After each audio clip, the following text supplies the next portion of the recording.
Hello guys.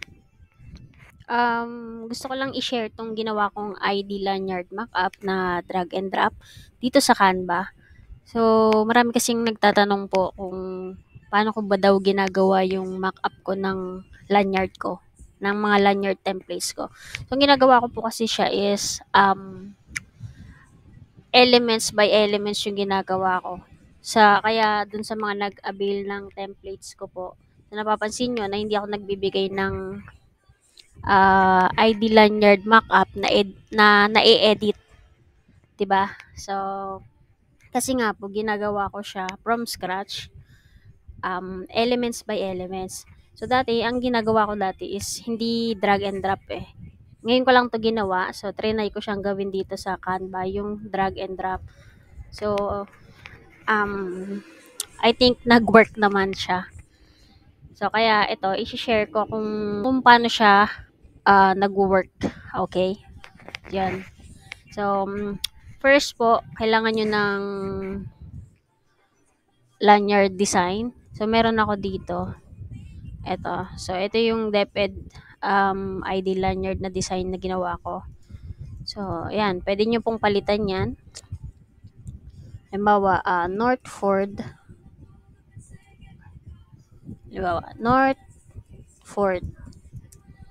University. So, ayan. Na-edit naman siya. Kayo, kung meron kayong lanyard na design, mas okay na. Ito pong ating design ng lanyard ay available po sa ating page. So, sa mga gusto pong mag-avail, pwede naman po kayo mag-message. Okay, so na-edit siya sa Canva. So, ayan. Northford University. Halimbawa. So, ayan. Tapos, download nyo lang yan as PNG. Download as PNG. So, ito yung magiging lanyard design natin doon sa ilalagay natin sa mockup. Tapos, ito naman, ang size po pala nito ay 34 by 1 inch. So, 1 inch yung height niya, 34 yung width. Then, ito namang isa, ito ay para dito. Okay? Itong maliit na to. Yan. Bali, ang size po nito ay 4.5 by 1 inch. So, download mo lang din yan. Gawa lang kayo ng design nyo ng ganyan, 4.5 by 1 inch. Pero yung iba naman kasi, depende pa din kay client kung gusto nilang may maliit na design sa baba. Okay, kasi yung iba, hindi na nila nilalagyan ng side buckle release. Tama ba? Ng buckle. So, hindi na nila pinapalagyan. Parang recta G-hook na agad sa mga gumagawa ng lanyard. Correct me if I'm wrong na lang po. Pero yung iba kasi may ganon. So, i-save mo lang din to as PNG. Then, ayan. So, ito may in-upload na din naman ako dito na mga lanyard design. So, ganito siya. Ito naman ay lahat to nakalock na. Hindi nyo na to magagalaw. Halimbawa, sa mga gusto pong mag-avail nitong template na drag and drop, hindi nyo na magagalaw tong mga elements. Kasi nga, nilock ko na siya para hindi na siya magulo. Okay, kasi nga po, siya ay elements by elements. So, ayan o. Kita nyo naman na elements by elements. So, hindi nyo na siya magagalaw. So, ang gagawin nyo na lang, kung gagawa kayo ng design ng ID lanyard, ida-drag and drop nyo na lang dito para meron na kayong mockup. Okay? So, hindi ko din alam kasi kung saan gumagawa yung iba ng mockup. Kasi ako, honestly, hindi talaga ako familiar sa Photoshop. So, mula nung freelance ako, sa Canva na talaga ako nag-start. So, ayan. Kaya, gumawa ko nito. So, ito na po. Try natin tong i-drag. Ayan. So, i-adjust nyo lang yan. Adjust. Kayo na pong bahala mag-adjust kung ano yung gusto nyo makita sa mockup, okay? Then, ito. Ito naman yung sa left. Adjust nyo lang ulit.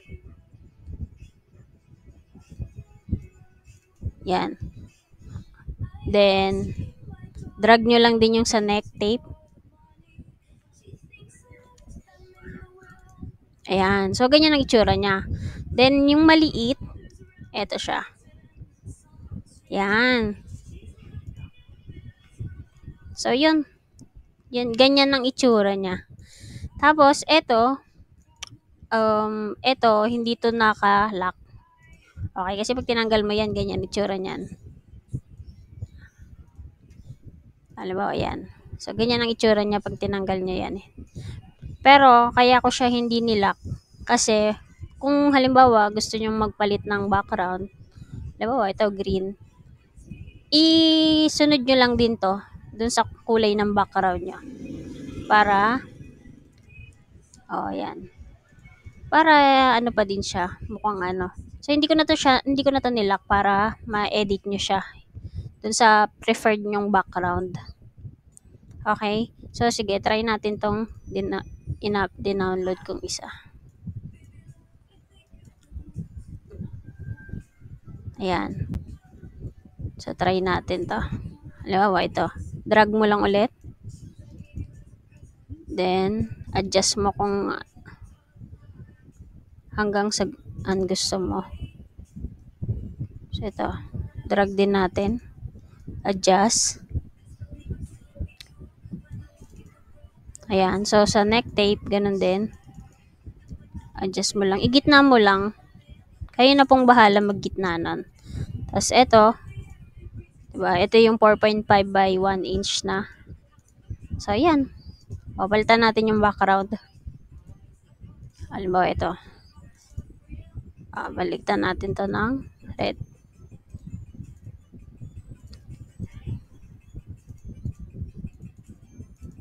Ayan. So, pag tinignan natin yan, ganyan ako mag-mock up. Okay? So, itong template, pwede nyo namang i-avail to sa akin sa mga gumagawa ng lanyard or nagde-design. Pwede nyo siyang i-avail sa akin. Basta mag-message lang po kayo sa page namin na AG Printing Designs and Templates. Okay? So, ayun lang. Share ko lang to. Wala lang, naaano lang din ako na ganun ang kinalabasan ng drag and drop. Basta, sa mga may tanong po ha, pwede naman po kayong magtanong. So, hindi naman ako expert sa pagde-design ng drag and drop. So, don't judge me na lang. Kung i-judge nyo ako, go. Pero, yun lang. Ito lang yung, gusto ko lang i-share yung na gawa ko. So, kanya-kanya naman kasi tayong diskarte sa pagde-design or paggawa ng mock-up. Okay, so yun lang. Thank you sa panonood. And sa mga may suggestion, open naman po ako sa suggestion. So, pwede naman kayong mag-comment. So, meron ngang nag-suggest dati na yung mock-up ko, baguhin ko kung paano yung... Dati kasi putol-putol yan eh. Isa-isa. So, isa-isa, parang ganito siya. So, ganito ako dati mag-mock-up. So, ayan o. Tulad yan. Isa-isa. So, kaya hindi po ako nagbibigay ng i-edit na mock-up kasi nga po ginagawa ko siya ng elements by elements. So, ayan. So, may nagsuggest sa akin kasi dati na bakit putol daw. Dapat ang mock-up ko ay ganito. Dapat kita yung likod. So, ayun. Open naman ako sa mga suggestions nyo po. Natanggap naman po ako. And, sabi ko nga po, hindi naman ako expert. Okay? So, ito lang ay base lang din sa nalalaman ka. So, ayun, sa mga gusto pong mag-avail nitong drag and drop na mock-up ng ID Lanyard, message lang po kayo sa aming page. Okay? Thank you so much.